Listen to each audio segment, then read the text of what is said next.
सुनते हैं होता है हो ना हो तब वो होगा जो भी चाहो होना जो होगा वही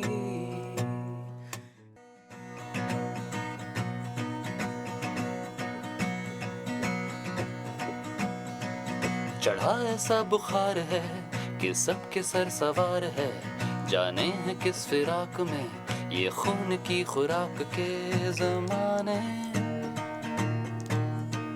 इतना क्या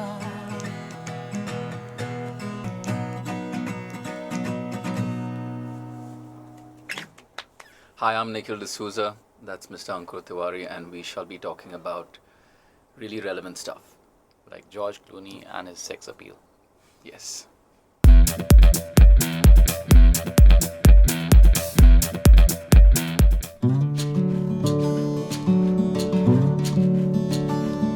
I studied geology. I did a master's degree in geology. Because also at that time, it was you do what your parents expect of you, and like you want to fulfill those expectations. But also, when I was studying geology and when I was thinking about can I do music right now, there wasn't a scene in Bombay. It was just it was just Jazz by the Bay. That was the only. You remember? It had a different name though. At that now time? it's not. Then it became not just Jazz by the Bay. Then I think it became Pizza by the. I don't know what. The bay remains. The bay remains because the bay is still there, thankfully, which global warming will sort out in some time. Like it might not even be there, but so it'll be just. It'll be just. Just. We'll have a place called Just, and bands will play at a place called Just. Have you played at Just? Yeah, I played at Just. So in any way, at that point there was just Jazz by the Bay. And you could just be a band in the corner playing a few songs, cover songs, and no one would really care. So, and on the other hand, you could sing for film, but I wasn't equipped to sing for film at that time. So the other option was just study and work. I studied geology, and for 3 years I worked 3 different jobs, all to do with kind of the oil field. But what I realized at the end of that was, I've done 3 different jobs and none of them really worked. It went through the whole scope of corporate to being on the oil fields to all of that. I said, why don't I just try doing what I really love doing? So I just abandoned all of that stuff and I came back to Bombay with hardly a plan. Where were you before this? Where were you doing all this? I was in Muscat, actually. I was in Oman. Yeah. Wow. Yeah. It's supposed to be beautiful. It is beautiful. There's it's some one of the most scene there. One of the most beautiful places, in fact, in the world. Not too many people know about, the place. But also it gave me a lot of time and space. I mean, Oman is like that. It's very slow. It's kind of like, a desert form of Goa. It's so slow. A desert form of Goa. That's weird. Anyway, but it gave me a lot of time and space. I started listening to new music. I just got new inspirations. I was like, I have to give it a shot now before I get to the point where I'm like, in my 40s and I'm like, back then I should have done this, but I didn't. And now I regret it. My story is slightly different, but like I was trying to see the common points. There are a few common points of coming from a place I was slow. I grew up in Roorkee, and it was a campus life. Life was slow and easy, and as I tell my friends, if you walk in any direction for 10 minutes, you're out of the city. Wow. So it's like really a small town, and I was always playing music. Even in school, I was playing music. Somehow, that was what was kind of letting me outside that world. Like my imaginary world was through music, because even now when I sing, I can hardly open my eyes. I have to like close my eyes and sing. So that's what I was doing since school. I don't know what happened after school. I think the pressure that I tried to do hotel management. It's the same thing. That's the same thing. So in a way, like a lot of times when people ask you what was your calling for music, so I said it was always there. So for us in Roorkee, it was like when I would close my eyes, I would imagine that I'm singing in Bombay at IROC. Because we were not leaving a campus, we were there in the small town, and we wouldn't go out as much, and we wouldn't go to, like rarely would we go to Delhi or someplace once a year or something. Yeah. So it was pretty much a small town life, and we were playing music, and then I knew, because my father was a professor at the IIT, Yeah. I knew that I don't want to do engineering. I don't want to go down that path because then I wouldn't have done anything different. Because I've lived with engineers all my life. Yeah.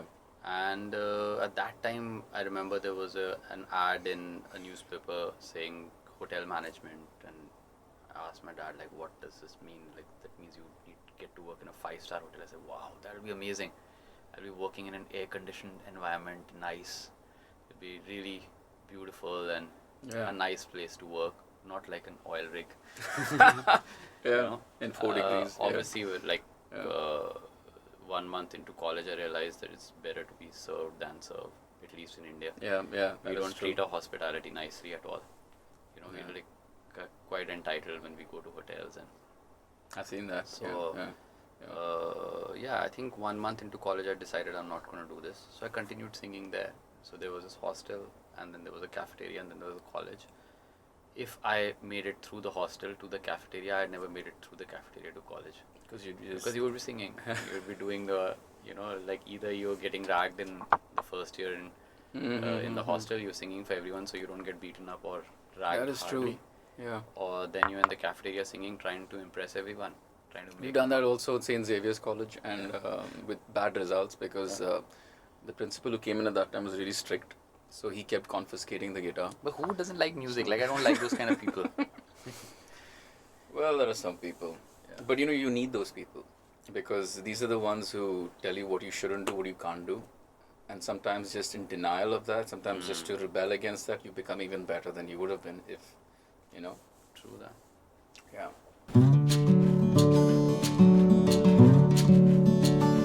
I was really lucky. Yeah. Because that was 2008. Oh. And that was, if you recall, was when the Blue Frog opened up in December. I remember when you came to Bombay. Yeah.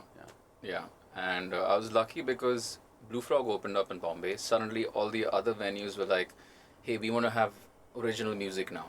And suddenly all the musicians who had taken a back seat from the years before started coming back in and saying, hey, let's form a band. I have some songs. Let's write some songs. Let's perform. There's a stage now, And that's how it started actually for me. Yeah, so I think that music in my life was always there.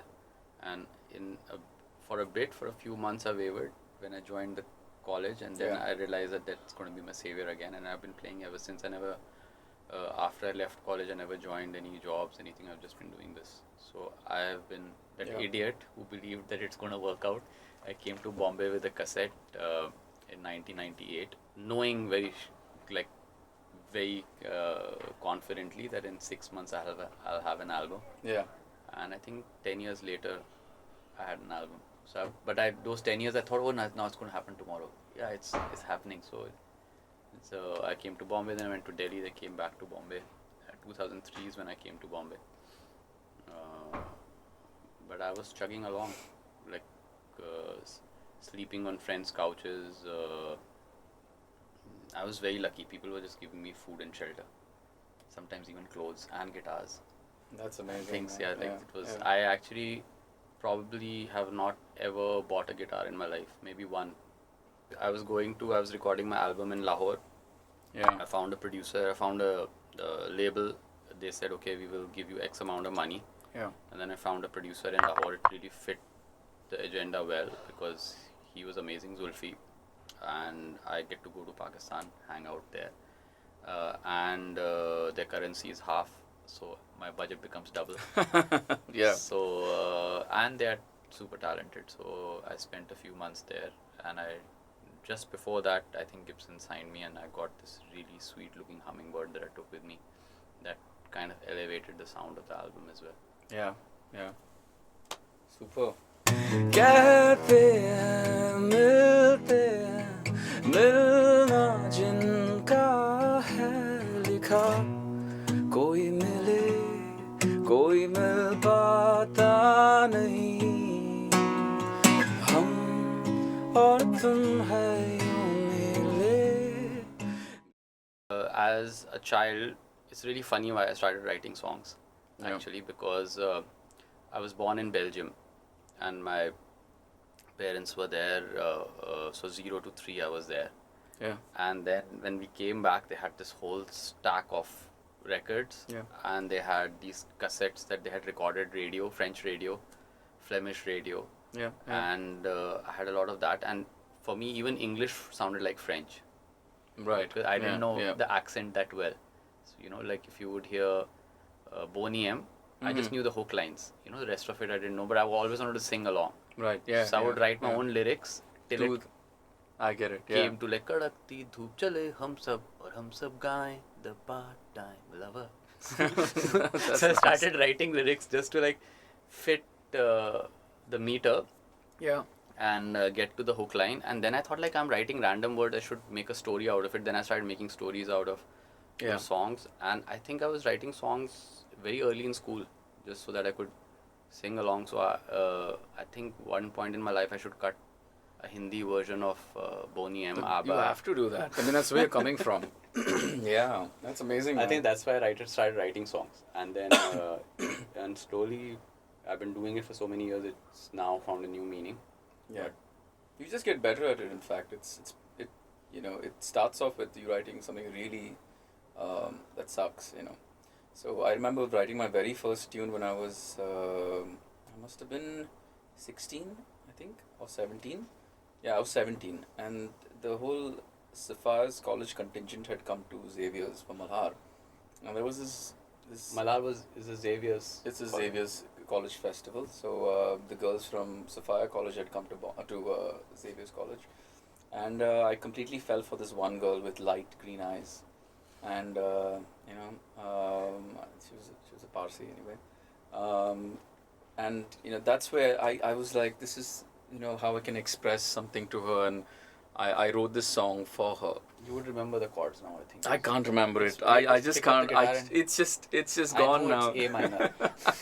It's not. It wasn't a sad song. I'm sure Come on, it just, like, actually. pick up the guitar. Try. You pick I- up the I- guitar. Close your eyes. You'll remember a chord. No. It's like like green eyes, just green eyes. Something about green eyes, and it was a really, well, it was a sweet song. Perhaps too many cliches in there, But then release it now. It'll be a hit. All of the hit songs. I'm sure now I can release anything, and people will be like, "Oh wow, this is gold," Yeah. But I wrote that for her, and I think I actually got the chance to play it for her at some point. But by then she'd already had a boyfriend from another guy who was also at Malhar. It doesn't matter. It's a very and then you wrote complicated another story. song about that. Then like most of my songs became about like heartbreak and all of that. The first song was like it was all very very happy. It's like this could happen. Yeah. And after that I was like, damn, why is it that every time I feel this way, it all goes down? And I think there were two things that really changed, my like life in terms of songwriting, two impactful events rather. One was really listening to Jeff Buckley's music, and this also happened when I was in Oman in my last job, my third job, which really turned it around, and I was like, you can do this with music. Like, I didn't realize someone could marry the complexity of the underlying like chord structure with lyrics flying over it. And I was like, I haven't heard that kind of approach to it. You got that kind of flow in your songs as well. I Your words just like float over the melody, and it's got a flowy feeling. Yeah, and the thing is, I've had a touch of that before also, and then a friend of mine told me like at that point he's like, you remind me of Jeff Buckley. I said, who's Jeff Buckley? And when I heard this, it was like a catalyst. It kind of just it just elevated. So where's that friend now? He's it is, but usually what I do is I come in with an idea. Okay. I always take an option of maybe two ideas. So that's your homework. Yeah, and I like to call them pre-chorus ideas, because the thing is, if you commit to, like, say, okay, you have verse, pre-chorus, chorus, bridge usually in most songs, right? And if you say, okay, I'm going in with this sounds like a really strong chorus, then you're just committed to this. Now, what do we do? And if the other writer says, hey, I don't think it's strong enough And as a that's also chorus. a big hurt to your ego. Yeah, You didn't like exactly. my chorus? So what I go in is, I go in there and I say, okay, here's something. I have this tune. I think it's a pre-chorus. because it It feels could like, lead. It's almost like a melody that could lead into something Yes. really exciting. or we could write something that leads into it and then leads to a chorus. Nice. So like I usually enter in with pre-chorus ideas. That's a very good tip. And I'm gonna steal that idea. yeah, it's yours now. So and then it's like you have to know what you want to write about. But what happens is with these writers, especially the guys in the US and in the UK, before you start writing, you don't just get in there and start writing. It's like you guys have to have a conversation about where you are in your life, where I am, what is the thing is on your mind right now.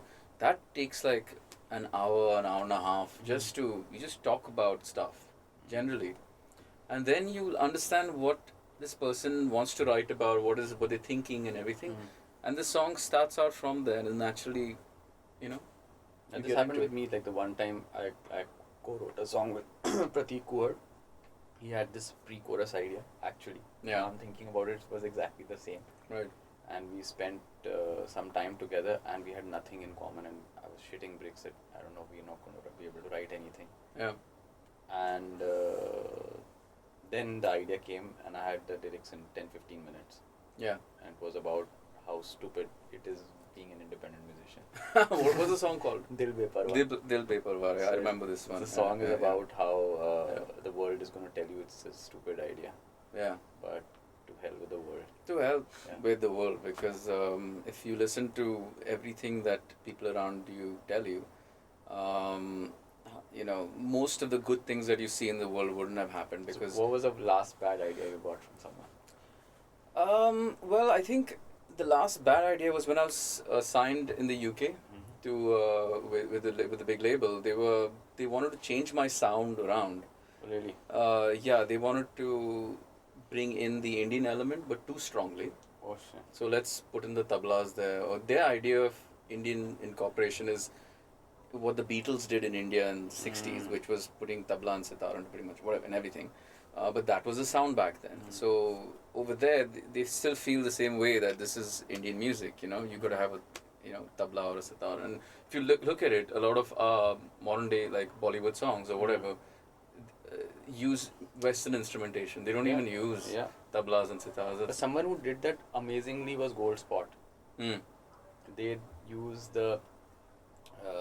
they used a crazy like 60s string section, which Yeah. is very typical to India. Right. And then they infused it with like, have you heard the song Friday? No, I haven't actually. You no. should listen No. to it, but the opening of it could be a background score from a Hindi movie, Right. and then it just turns into a song that could be your song, Yeah. and you should listen to it, and then make that song and hit it up with them. Right. It's Right. because they don't know better. They don't know about how vast is Indian music. Yeah. But with your music, I think a crazy string section that could even be Middle Eastern, because for them it'll be Indian. Yeah. For them, it's all. Yeah, like yeah. how Sting did it in one of his songs, Desert There's the Rose. Rose. Yeah. And I That is think- Middle Eastern. Yeah. Oh, So, but yeah. it's just like you have that vocal quality like Sting. Not that I don't want it like. I want to say they're different, but there's a Yeah. Some that could influence, work yeah, really well yeah. for you. This idea just came to me, Just and now thanks to Radio City. now we've exchanged ideas. You can take the pre-chorus idea. Yeah. I will take this idea. Yeah. And Radio City is going to claim some royalty on 10%. Okay. We'll send you guys 10%. So, what's your next question?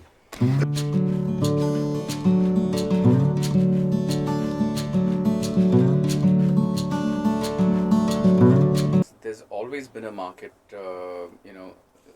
the audience is always ready to take something new as you give it to them. I feel what's happened in 2019 is with the influx of, streaming services gaining a lot of ground. Spotify's come in, the idea of playlists, and getting onto specific kinds of playlists, that's gaining ground. I think all the other streaming services are also doing the same kind of thing.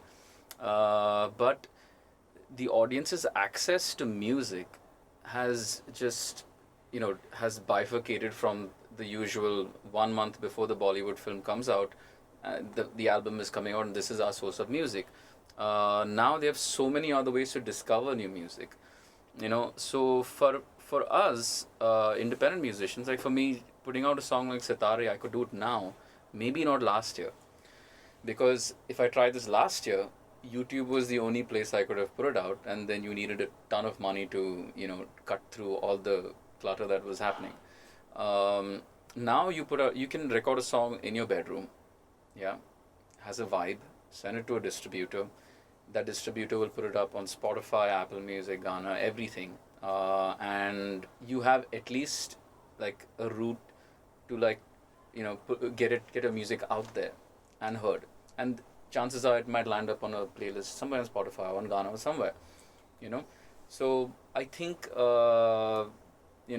with people, we're just giving them, they have this, it's available now, and they will discover music. So yeah, I think it's just gonna get better. I think I completely agree with Nikhil in terms of this. I think it's like a head-on collision of a few things. Like there is the copyright law, then there's the internet, and younger musicians feeling more empowered because the technology is now, as you said, you can just record at home. You don't need to like hire an expensive kind of studio. Yeah. So I think all of them colliding together, putting a song together and putting it out there and hoping that it reaches out to people is not an impossible thing as it was in '98, for instance, when I'd come. You were completely relying on music labels. Yeah. There was no internet. Nobody was listening to music on internet. Yeah. Radio channels never played any non-film music. Even now they don't play it. I think Radio City is the only one that plays an hour though. Not even that, but you should play more. But nobody plays independent music even now. And people still bracket music as like independent music, mainstream music, this music, that music. And I feel that people should just classify music as what I want to hear, what I don't want to hear. And those boundaries are getting blurred, and people are listening to all sorts of music now, beyond language, beyond boundaries, beyond genres that are made by people who want to sell music. Yeah, absolutely. And like we have Bollywood film music that's coming out, but it seems like this is the year where some independent songs have gone beyond a lot of Bollywood songs, and it's going to happen more because just like Hollywood, the Bombay film industry, a lot of the producers are playing safe because it's like really hard to drag people to theaters and put them there. Yeah. So I can understand why they're doing it. I think gone are the days when the producers were gamblers. Yeah. There was a time in the 60s, 70s, 80s even when producers were like, had that gambling gut. That it was, okay, let's try this guy, let's try this song, let's try this. Yeah. But now Yeah. the stakes are much higher with the streaming services. It's very difficult for a film to sustain more than 2 weeks, 3 weeks. That's like a super duper hit. It's the same with songs also, No, so what happens because of that, and there's so much that goes, and at the same time they are feeling threatened by the streaming services. Yeah. That the risk that they could take on music earlier in film is much lesser now. Yeah. So they would go with the safe bet. So you would see a lot of people reinterpreting music, not even reinterpreting, actually remixing music, the same songs because the producer can't afford to take that risk because he knows that worked, this will work. Yeah. But it's very difficult now. Like it's a very interesting debate point because you can sit and diss that, but you have to understand how difficult it is for a producer to... Exactly, but I think the next logical step then also is with so much independent music coming out, the next step is music supervision, where you have, people who collect all this music together, this is the genre, this is the thing, So that's what I did, and that's what I've been doing. This is what you've been doing, yeah, of course. So what I've been doing, and also why I say it's very interesting because it collides with the copyright thing. Yeah. Because I can use a lot of music that need not be owned by anyone. A big label. Because I can just license it for the usage in the film.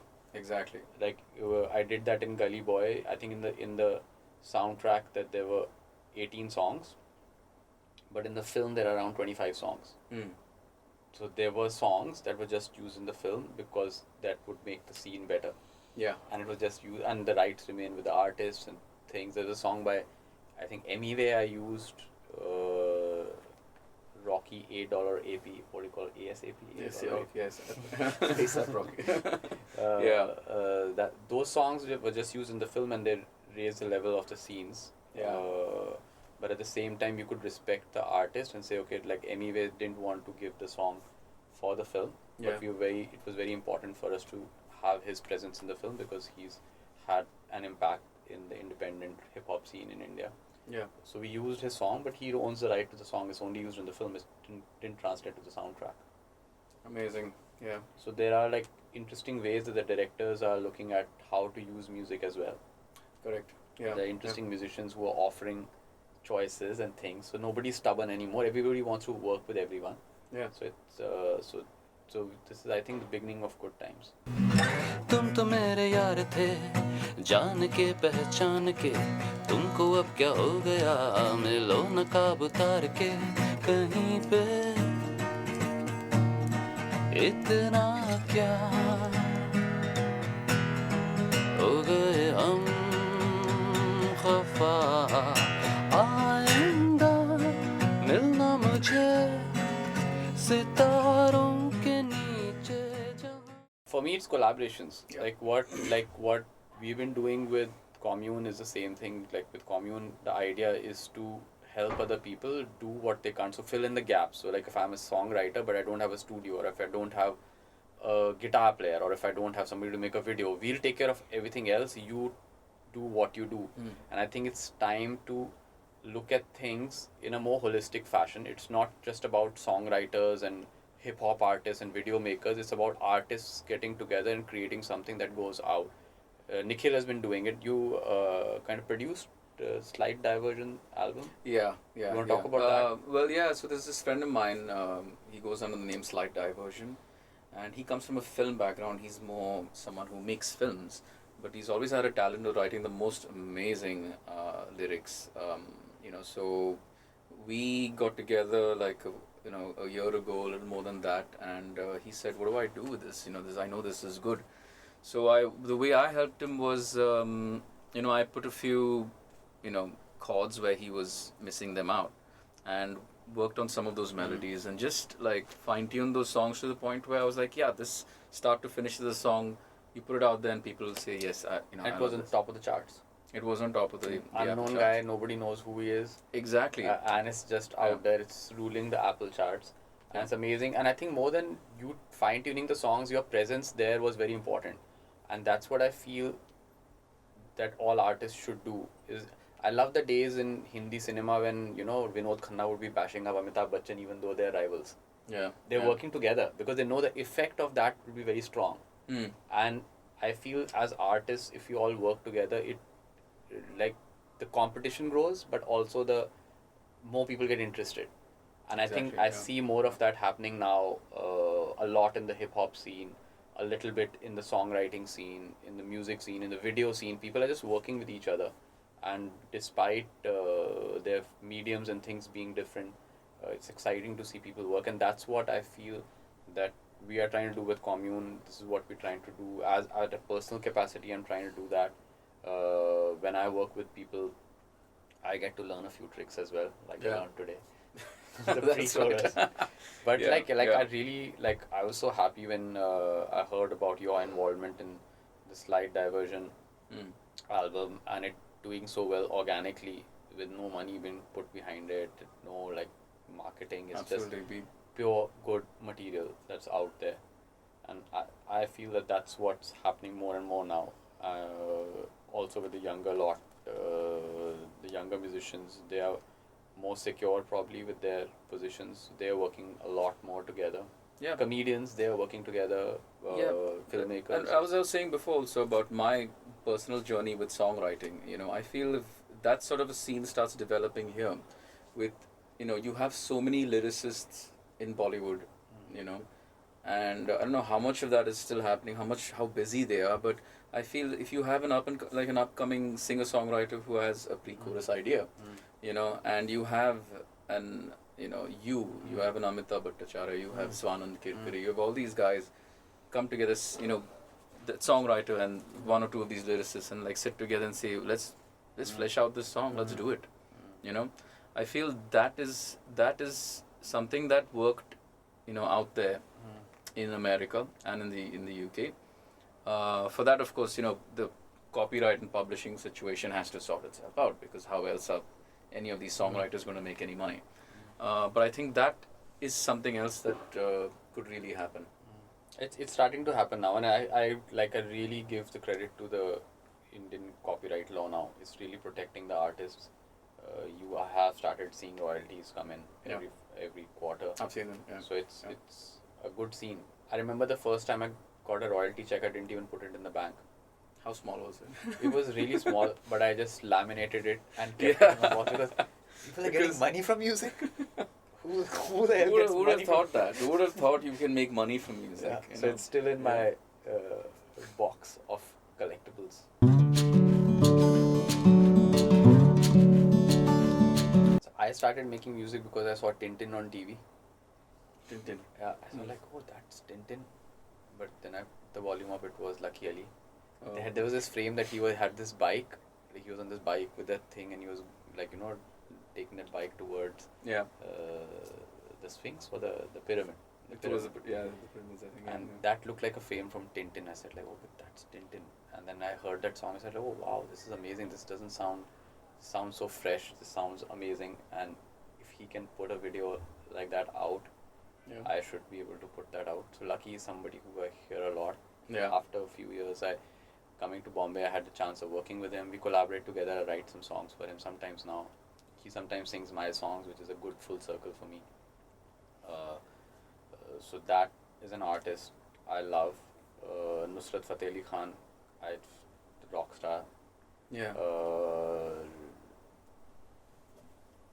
Amit Trivedi gives such like fresh songs. Yeah. Amazing sound. Vishal. He's one of my favorites as well. Yeah. Absolutely. Yeah. Vishal's music is amazing. Then there are these like Parvaz is a band that I love. Like I remember Parvaz they didn't have a venue to play in Bombay, and we cut our set in half and made them open for us in Blue Frog. Wow, when was this? This was the first ever gig. Must have been 2013, 14. Yeah, something like that. Yeah. But look at where they are now. Like they are probably a top act in the subcontinent country, maybe even like more. Yeah. They're like a top-notch act. Yeah. There are lots of young artists. Like Alif is another amazing artist from Kashmir. Yeah. He is very strong. Sangeeta Bhattacharya from Delhi. Yeah. Mali, Tejas. I was going to say those as well. Yeah. Yeah, Mali's really good as well. I personally like, of course, one of my favorites on the scene has been Blackstrap Blues. Blackstrap Blues somehow it doesn't feel like they're there. They're like the mainstay of indie music. He's been putting out so much music from forever, even digressing beyond purely instrumental songs to vocal based songs and everything. You've sung some songs with him? I've sung a couple of songs with him as well. He's always been absolutely mind blowing whenever you see him live or if you hear. I also love, of course, Slight Diversion because I feel this is new for the scene as well, where you have a writer of the caliber of what you've seen the top writers in the world, and I feel he is that good. So these are really good. Mali I always love. So there's a bunch of bands around. And you mentioned most of them. Yeah, Tejas is amazing. Tejas is amazing. Yeah. I heard this act at Bombay Brass Project. They are really good. They have this full brass section and they play swing. Yeah, I think I've heard of them Reese as well. and Reese is in it. Reese. Yes, Reese. Really, really amazing. It reminds me of 60s Indian music because they got an Indian touch to playing brass. Wow. Okay. I think someone should bring that back as well. Yeah. Oh, that'll fly now. मिलना मुझे सितारों के नीचे जहाँ पे जुगनुओं ने हैं बुने रास्ते